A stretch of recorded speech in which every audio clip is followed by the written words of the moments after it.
दोस्तों नमस्कार, मेरा नाम रवि चक्रवर्ती, मोटिवेशनल स्पीकर। दोस्तों आज हम नेटवर्क मार्केटिंग का प्रायोगिक विधि के ऊपर कुछ बातें आपके साथ शेयर करेंगे जो हर कोई नेटवर्क मार्केटिंग के अच्छे अच्छे लीडरों को शुरुआत में यह सामना हुआ ही होगा, तब जाके उच्च शिखर में आज वे खड़े होंगे।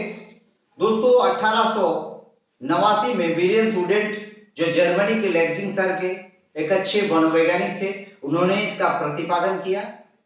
वीडियो अच्छे लगे तो एक लाइक कर दें, मेरे नए वीडियो के लिए चैनल को सब्सक्राइब कर लें और दोस्तों को शेयर कर दें।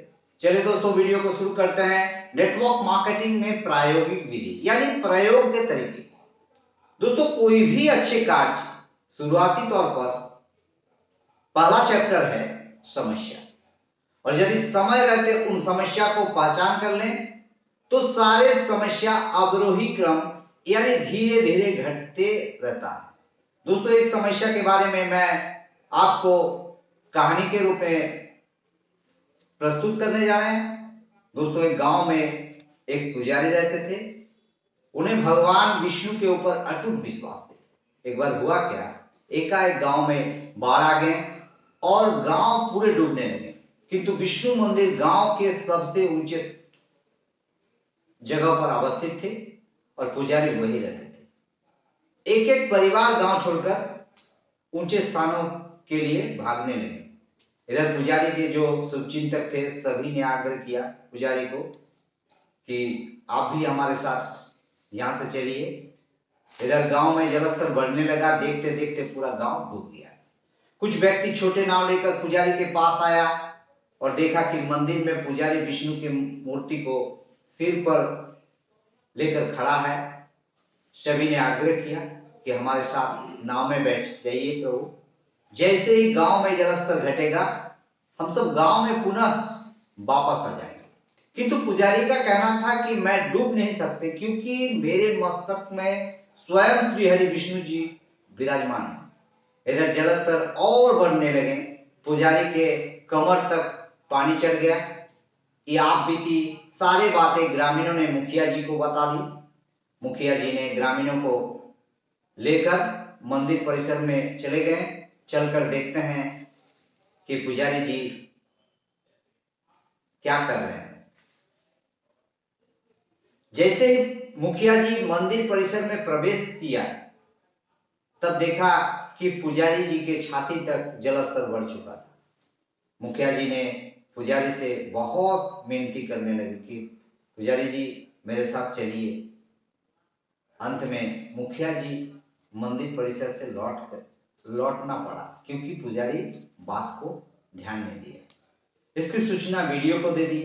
फिर वीडियो ने इस दुर्घटना का सूचना डीसी को फोन के माध्यम से दे दी और वहां से हेलीकॉप्टर से कुछ सेना भेज दी, किंतु सभी के बात को पुजारी ने अवहेलना की। अंत में पुजारी का जल समाधि हो गया। इधर भगवान विष्णु जी ने विष्णु लोक से 4 दूतों को पुजारी की आत्मा को लेने के लिए पुष्प विमान भेज दी। जैसे पुजारी विष्णु लोक पहुंचकर भगवान विष्णु जी को ब्राह्मण यानी पुजारी खरी खोटी सुनाने लगे, किंतु प्रभु स्वयं एकदम मग्न है और सारा बातें पुजारी ने प्रभु को शिकायत की कि किसी का आप पर विश्वास नहीं रहेगा, क्योंकि आपने मेरे बातों को ध्यान नहीं दिया। श्री हरि विष्णु मन मन मुस्कुराने लगे और ब्राह्मण को कहने लगे कि जब मैंने ग्रामीण बनकर नाव लेकर पहुंचा तो मेरी बातों को भी तूने अवहेलना की। फिर मैं मुखिया के भेष में तुझे जाने के लिए आग्रह किया, फिर भी तू बात को नहीं माना। फिर मैं वीडियो बनकर डीसी को सूचना दी, इसका भी अवहेलना करी। अंत में हेलीकॉप्टर से नौसेना बनकर बचाने आए, फिर भी तूने हमें पहचान नहीं सके। अंत में तेरा जल समाधि हुआ। इतना सुनने के बाद श्री हरि विष्णु जी से ब्राह्मण क्षमा मांगने लगे। दोस्त कहानी का तात्पर्य यह है कि यदि हम समय रहते समस्या का हल ढूंढ ले और छोटे छोटे स्टेप वाइज काम करना प्रारंभ कर दे तो सफलता निश्चित मिलेगी। अब दोस्तों बात करते हैं मान्यता। जैसे किसी को मुंह से आप बातों बातों से किसी नेटवर्क मार्केटिंग के प्लान समझाना और एक अस्थिर से पेन पेपर के माध्यम से ग्राफिकल यानी लिखित तरीकों से कंपनी के प्लान को शेयर करना, यही मान्यता हुई। दोस्तों किसी भी व्यक्ति को रास्ते में चलते चलते मुंह से प्लान देना अच्छा बात नहीं है। उनसे समय मांग लीजिए, समय लेकर उनसे कहिए कि आपका कब समय होगा, आप मेरे घर आओगे कि आपके घर मैं जाऊं। ठंडे दिमाग से परिवार के सामने प्लान देखिए, इससे उन्हें समझ आने पर 100% आईडी बनने का उम्मीद है। अब दोस्तों बात करते हैं परिवर्तनशील। तो दोस्त परिवर्तनशील दो प्रकार के होते हैं, एक हुआ स्वतंत्र, दूसरा हुआ निर्भर। स्वतंत्र जैसे आप खुद आपके कंपनी के प्लान दे रहे हैं और जो भी दे रहे हैं खुद प्रोडक्ट के डेमो कर रहे हैं, खुद प्लान शेयर कर रहे हैं, यानी जो भी कर रहे हैं खुद कर रहे हैं, वो आपके लिए स्वतंत्र हो। और नेटवर्क मार्केटिंग ही एक ऐसा लौता बिजनेस है जिसमें सभी छोटे से बड़े लीडर स्वतंत्र हैं। कोई बॉस नहीं, कोई लॉस नहीं, बड़ा इन्वेस्ट नहीं, पार्ट टाइम कभी भी कर सकते हैं। अब दोस्तों बात करते हैं निर्भर।